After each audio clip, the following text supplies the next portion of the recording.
whispers of courage. Rachel sat on the cracked wooden bench in the small, dimly lit kitchen, her hands trembling as she stirred the pot of stew simmering on the stove. The faint scent of onions and spices filled the air, but it did little to calm her racing heart. Her stepfather, Michael, was in the living room, his loud voice booming as he argued with her mother about money. Rachel's younger brother, Emeka, played quietly on the floor, oblivious to the tension that hung thick in the air. Rachel's eyes darted toward the doorway, her body stiffening as Michael's heavy footsteps approached. She quickly lowered her gaze, focusing on the stew, hoping to avoid his attention. But it was no use. Rachel. Michael backed, his voice sharp and commanding. She flinched, nearly dropping the wooden spoon. Yes, sir.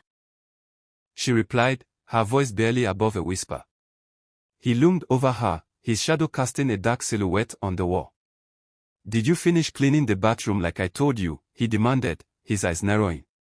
Rachel nodded quickly, her throat tightening. Yes, sir. I did it this morning. He stared at her for a moment, his expression unreadable, before grunting and walking away. Rachel let out a shaky breath, her shoulders slumping in relief. But the relief was short-lived. Later that night, after everyone had gone to bed, Rachel lay on the thin mat she shared with Emeka, staring at the ceiling. The house was quiet, but her mind was anything but. She replayed the events of the day, the way Michael had glared at her, the way his voice had made her skin crawl. She thought about the bruises hidden beneath her long-sleeved shirt, the ones she had learned to cover up with lies about falling or bumping into things. She thought about her mother, who worked long hours at the market, too exhausted to notice the pain in her daughter's eyes. And she thought about Emeka, who was too young to understand why his sister sometimes cried herself to sleep. Rachel clenched her fists, her nails digging into her palms. She wanted to scream, to tell someone what was happening, but the words always caught in her throat. Michael had warned her what would happen if she ever told anyone. No one will believe you, he had said, his voice cold and menacing. And if you try, I'll make sure your family suffers for it. Rachel believed him. She had seen the way he could twist words, the way he could make her mother doubt her own instincts. So she stayed silent, burying her pain deep inside, where no one could see it. The next morning, Rachel walked to school with Emeka, her backpack slung over her shoulder. The sun was already high in the sky, casting a golden glow over the dusty streets. Children laughed and shouted as they ran past, their uniforms crisp and clean. Rachel envied their carefree smiles, their ability to laugh without fear. She forced herself to smile as Emeka chattered about a new game he wanted to play after school, but her heart wasn't in it. Her thoughts were already drifting to the end of the day, when she would have to go home and face Michael again. When Rachel arrived at school, she headed straight to her classroom, her head down. She avoided eye contact with her classmates, not wanting to draw attention to herself. But as she took her seat, she noticed her teacher, Miss Susan, watching her with a concerned expression. Miss Susan was young and kind, with a warm smile that made Rachel feel safe. She had always been patient with Rachel, encouraging her to speak up in class and offering extra help when she struggled with her assignments. But today, Rachel couldn't meet her gaze. She focused on her desk, her hands clenched in her lap. As the day went on, Rachel found it harder and harder to concentrate. Her mind kept drifting back to the previous night, to the sound of Michael's voice, to the way he had looked at her. She jumped when Miss Susan called her name, her heart pounding. "Rachel, are you okay?" Miss Susan asked, her brow furrowed with worry. Rachel nodded quickly, forcing a smile. Yes, Mom. I'm fine. But Miss Susan didn't look convinced. She knelt beside Rachel's desk, her voice soft. "You know you can talk to me, right? About anything." Rachel's throat tightened, and she shook her head. I'm okay, really. She whispered, her voice trembling. Miss Susan studied her for a moment before nodding and returning to the front of the class.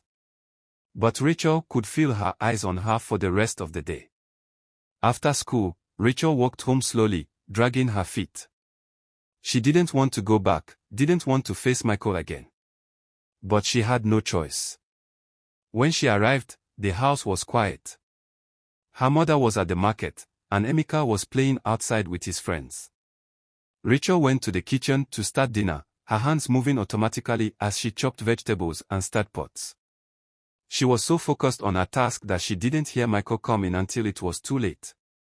"Rachel," he said, his voice low and dangerous. She froze, her heart pounding. "Yes, sir," she replied, her voice barely audible. He stepped closer, his eyes narrowing. "You've been acting strange lately," he said, his tone accusatory. "What's wrong with you?" Rachel shook her head, her hands trembling. "Nothing, sir. I'm just tired." He stared at her for a moment before grabbing her arm, his grip tight and painful. "Don't lie to me," he hissed, his breath hot on her face. Rachel's eyes filled with tears, but she didn't cry out. She couldn't. She knew what would happen if she did. The next day at school, Rachel was quieter than usual.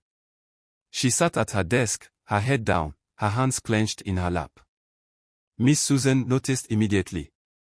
She waited until the other students had left for lunch before approaching Rachel. "Rachel," she said gently, "can I talk to you for a moment?" Rachel nodded, her heart racing. Miss Susan led her to a quiet corner of the classroom, her expression kind but serious. "Rachel, I've noticed that something's been bothering you," she said. "You don't have to tell me what it is, but I want you to know that I'm here for you. Whatever it is, you're not alone." Rachel's eyes filled with tears, and she shook her head. I can't. She whispered, her voice breaking. "I can't tell you." Miss Susan reached out, placing a gentle hand on her shoulder. "It's okay," she said softly. "You don't have to tell me right now. But whenever you're ready, I'll be here to listen." Rachel nodded, her tears spilling over. For the first time in a long time, she felt a glimmer of hope. Over the next few weeks, Miss Susan continued to check in on Rachel, offering her support and encouragement. Slowly, Rachel began to open up, sharing small pieces of her story. She told Miss Susan about the way Michael treated her, about the fear she felt every day, about the pain she carried inside. Miss Susan listened without judgment, her eyes filled with compassion. "Rachel," she said one day, "you don't have to go through this alone. There are people who can help you. But you have to be brave. You have to speak up." Rachel hesitated, her heart pounding. She thought about Michael's threats, about the way he had warned her to stay silent. But she also thought about Miss Susan's words, about the hope they had given her. She thought about her mother, about Emeka, about the life they deserved. And for the first time, she felt a spark of courage. One afternoon, Rachel stayed after school to talk to Miss Susan. Her hands were trembling, but her voice was steady. "I want to tell someone," she said, her eyes filled with determination. "I want to stop him." Miss Susan nodded, her expression serious. "I'll help you," she said. "We'll do this together." With Miss Susan's support, Rachel reported Michael to the authorities. It wasn't easy. There were moments of doubt, moments when she wanted to give up. But Miss Susan was there every step of the way, offering her strength and guidance. And when the day finally came for Michael to face justice, Rachel stood tall, her voice clear and strong. She spoke her truth, and for the first time in a long time, she felt free. The road to healing wasn't easy, but Rachel knew she wasn't alone. She had her family, her friends, and Miss Susan by her side. And as she looked toward the future, she felt a sense of hope she hadn't felt in years. She had found her voice, and with it, the courage to reclaim her life. The end. Thanks for watching.